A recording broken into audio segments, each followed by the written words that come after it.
संक्रमित मरीजों का इलाज जब जिला अस्पताल में नहीं हो पाता तो उन्हें लालगंज रेल कोच फैक्ट्री बने L2 अस्पताल भेजा जाता है।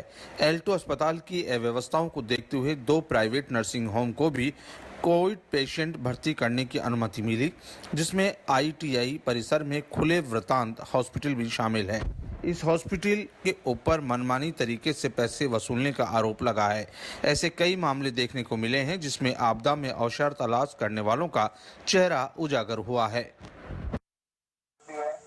अगर सिंगली आप किसी से मिलना चाहते हैं, कोई परेशानी है, आप उनसे मिल सकते हैं, लेकिन बाकी कहीं पे भी ज्यादा भीड़ इकट्ठा करना भी आप लोग बैठे हुए हैं, आपकी ही सेहत के लिए सही नहीं है। क्योंकि ये जो कैंपस है यहाँ पे ढेर सारे सब कोरोना के ही लोग आते हैं इलाज कराने के लिए, और हम लोगों को उनका इलाज भी कराना है और अपने आप को सुरक्षित भी रखना है। तो हम ऐसे किसी आदमी को प्रमोट नहीं करें कि आपके साथ उनको बैठना पड़े। आपकी कोई बात किसी स्तर पर नहीं सुनी जा रही है, उसके लिए मैं जिम्मेदार हूँ, आपकी बात कराऊंगा। आप मेरे फोन पे मैसेज कर दीजिए, लिखित में दे दीजिए, कोई भी समस्या होगी उसका समाधान है आपका। और आपकी क्या समस्या है? सुनिए, हमको धमकी मिलती है। अच्छा तो बोलना चाहते हैं, मैं आपका सम्मान करता हूँ, मेरे पार्टी का काम बनता है, लेकिन दलाल हमें मत बोलिए, आप दलाल हमें मत बोलिए। जो कह रहे उस अस्पताल की पैरवी क्या कर रहे हैं? जो पैरवी कर रहे हैं, ये धरना आपको अगर करना है तो आप क्या करिए। हमारे यहाँ धरना बताइए बोलिए। हम गिरफ्तारी करवा देंगे आपकी। अरे किससे बात है? पे आपको आपत्ति होगी वो ब्लैक एंड व्हाइट में आपको मिल जाएगा रिटर्न में, उसको कहीं भी प्रोड्यूस किया जाएगा। अगर लगता है कि वो गलत है तो थाने पे FIR भी दर्ज हो जाएगी। लेकिन इस समय अगर आपको कोई भी आपत्ति है तो उसका निस्तारण हम लोग कोविड रूल के तहत ही करा जाए। सुन लीजिए, 18 तारीख से मैं जिला अस्पताल भर्ती किया, वहाँ कोरोना चेक हुआ, निगेटिव आया। उन्होंने हमारे पिताजी को एडमिट कर दिया लालगंज में। जब मैं एडमिट कराता हूँ पिताजी को तो खाली ऑक्सीजन दिया जाता है, कोई वहाँ आता नहीं है। वो भी मैं अपने हाथों से सिलेंडर उठा करके लेके गया। ले जाने के बाद जब सिलेंडर में कहा लगा दीजिए, कहीं ये खाली है। फिर दूसरा सिलेंडर उठा करके लेके मैं गया तो उसको कहने पर 1 घंटे के बाद ऑक्सीजन लगाया जाता है। लगाने के बाद हमारे पिताजी को कोई आराम नहीं मिलता है, कोई ट्रीटमेंट भी नहीं होता है। फिर मेरे पिताजी की सुन लीजिए, आप हॉस्पिटल क्यों आए हैं? सुन लीजिए, मैं इसलिए आया हूँ जब मेरे पिता की मृत्यु हो गई तो मेरे भाई जब बीमार हो गए तो मैं अपने भाई को यहाँ लेकर के भाग के आया। मेरे भाई का यहाँ इलाज होना शुरू हुआ। जब शुरू हुआ तो उनको रिलीफ मिला। उनकी 84 पल्स चल रही थी। फिर उन्होंने 10 दिन के अंदर हमारे 96-95 पहुंच गया। ठीक है, पहुंचने के बाद जो है हम यहाँ से ठीक होके चले गए, इसलिए कि यहाँ के लोग कायदे से ट्रीटमेंट कर रहे थे, सब कुछ कर रहे थे। हम जानते हैं, हम ये चीज जानते हैं कि सरकार हमारे प्रधानमंत्री नरेंद्र भाई मोदी जी पूरी सुविधा यहाँ दे रहे हैं, सब कुछ हो रहा है। सब कुछ जानते हुए भी हम लोग आंख बंद इसलिए कर लिए, सुविधा दे रहे हैं तो आंख बंद करें। सुन लीजिए, इसलिए आंख बंद कर लिए कि अगर ये यहाँ ना होता तो हम कहाँ ट्रीटमेंट कराते और फिर अल्टो में भेज दिया जाता। जब सुविधाएं दे रहे हैं तो आप आंख क्यों बंद करे हैं? सुन लीजिए, मैं इसलिए आंख बंद किया हूँ कि यहाँ तो कम से कम ट्रीटमेंट हो जा रहा है और जगह ट्रीटमेंट नहीं हो रहा है, छुआ नहीं जा रहा है। हमारा बिल जो है, जो मैंने बिल नहीं पेमेंट किया है, जो भी पेमेंट किया हो, सुन लीजिए मेरी बात, वो हमारे जो है ना, कौन है? अंकल जी एक हैं, उन्होंने जो दिया सुन लीजिए। तो मैं ये कहना चाहता हूँ, अंकल जी का क्या नाम है? सुन लीजिए, पहले मेरी बात सुन लीजिए। आपके कहने से मैं नहीं बोलूंगा ना, मेरी बात सुनिए ना, आप मेरी बात सुनिए, मैं अपनी बात सुनिए। मैं इसलिए मैं ना हॉस्पिटल मेरा है, ना मैं हॉस्पिटल का कोई रिश्तेदार हूँ, ना कोई मेरा है। हमको दर्द जानते किस बात का है कि यहाँ ट्रीटमेंट हो जा रहा है। आपके पिताजी यहाँ भर्ती थे? हमारे पिताजी यहाँ भर्ती नहीं थे, मेरे भाई भर्ती थे। आपके भाई भर्ती जी। थे? कितने दिन भर्ती? 10 दिन भर्ती थे। 10 दिन का कितना बिल बना? 10 दिन का बिल मुझे जानकारी में नहीं है ये चीज। ठीक है, आपका इलाज फ्री हुआ यहाँ पे? आपका इलाज फ्री हुआ? क्या चीज? ये भी हम नहीं कह सकते हैं, है ना, ये भी हम नहीं कह सकते कि हमको जानकारी नहीं, उस बात को हम नहीं बोलेंगे।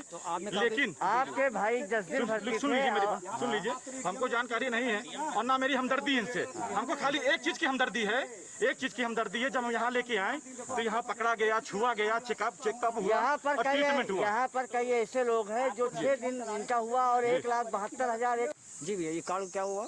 ये कार्ड मेरी माँ का है। ठीक है, मेरी माँ एडमिट थी यहाँ, 6 दिन का बिल 1,77,000 रुपये बनाया गया। जिसमें कि मैंने ये कार्ड दिखाया गया कि इस कार्ड से पेमेंट कर लिया जाए, जो कि ये 5 लाख की वैलिड तकता है, ठीक है। तो यहाँ पास जो हॉस्पिटल है, इन्होंने ये कहा कि ये कार्ड की मान्यता नहीं है, ना ही चलता है, ये सब बेकार चीज़ें हैं, ठीक है।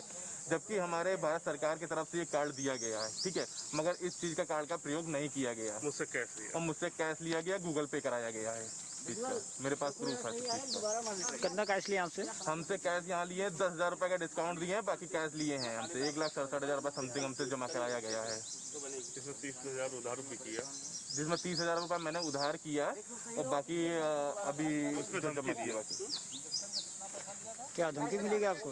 धमकी, हाँ, हमसे चेक मांगा गया था कि आप अपना चेक दे दीजिए। 30,000 रुपये जब मैंने उधार कराया तो हमसे चेक मांगा गया, चेक दे दीजिए, चेक अगर चेक आप दे देंगे, अगर आप पेमेंट जमा करेंगे तो आपके ऊपर मुकदमा किया जाएगा।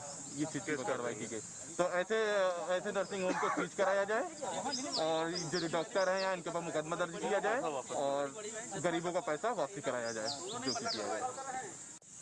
ये क्या बचे आपका? संतोष पांडे, जिला कार्य समिति सदस्य, पूर्व नगर अध्यक्ष, भाजपा रायबरेली। आज कहाँ पे धरना बैठे हैं आप लोग?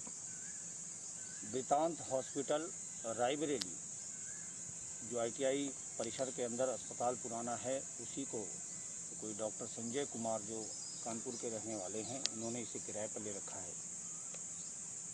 कोविड में इन्होंने सांठगांठ करके यहाँ पे कोरोना के मरीज को भर्ती कराने का अपना आदेश करवाया है, जिसमें DM महोदय का साइन है और उसमें साफ साफ लिखा है कि जो गोल्डन कार्ड धारक हैं उनका तो कोई पैसा ही नहीं लेना है, और जो कुछ सरकारी रेट हैं उसको यहाँ पे इनका रेट लिस्ट यहाँ पे चस्पा होना चाहिए, उसी हिसाब से इनको पैसा लेना चाहिए। लेकिन गोल्डन कार्ड धारक को ये कहते हैं कि ये कार्ड बेकार है, इसे फेंक दो, यानी कि सीधे हमारे प्रधानमंत्री जी को चुनौती देने वाला यह हॉस्पिटल, माननीय मुख्यमंत्री जी को बदनाम करने वाला ये हॉस्पिटल, जो आज कोविड के नाम पे जब यहाँ पूरा देश, पूरी दुनिया एक हो रही है, वहीं पे ये डॉक्टर संजय कुमार, जिन्हें हम यमराज आज कहेंगे तो भी गलत नहीं होगा, ऐसे लोग जो प्रधानमंत्री जी द्वारा गोल्डन कार्ड बना के, स्वास्थ्य कार्ड बना कर दिया गया है,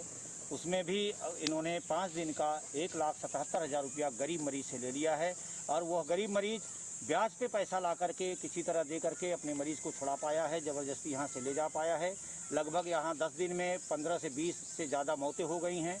और सवाल ये उठता है कि ये डॉक्टर स्वयं अपने को सर्जन बताते हैं, सर्जन के नाम पे नर्सिंग होम का शायद लाइसेंस जारी हुआ है, और इसके नर्सिंग होम की जो लाइसेंस जारी हुआ उसकी भी जाँच होनी चाहिए, क्योंकि जब सर्जन हैं तो यहाँ पे जो कोविड के मरीज आ रहे हैं वो शुगर के मरीज होंगे, वो BP के मरीज होंगे, वो हार्ट के मरीज होंगे। ऐसे में ये डॉक्टर एलिजिबल नहीं हैं कि उस मरीज़ को ठीक कर पाएँ। हो सकता है इसीलिए यहाँ मौतें ज़्यादा हो रही हैं और अवैध वसूली हो रही है। रेमडेसिविर इंजेक्शन जो 1800 रुपये CMO ऑफिस से रेट तय किया गया है, मात्र 1800, उसका यहाँ पे 25 से 30,000, 35,000 रुपया हर मरीज से सुबह शाम का लिया जा रहा है, जो कि ये घोर अपराध है। ये गुंडा माफियाओं की तरह की हरकत ये डॉक्टर कर रहा है। इसके खिलाफ हमारे योगी जी को, सरकार को हमारे बदनाम किया जा रहा है। इस नाते हम इन डॉक्टर के खिलाफ, इस नर्सिंग होम संचालक के खिलाफ आज यहाँ अपने साथियों के साथ धरने पर बैठे हैं, और जब तक उनका पैसा, गरीबों का पैसा वापस करने की बात नहीं की जाती है, तब तक मैं ये आमरण अनशन करता रहूँगा। और अगर मेरे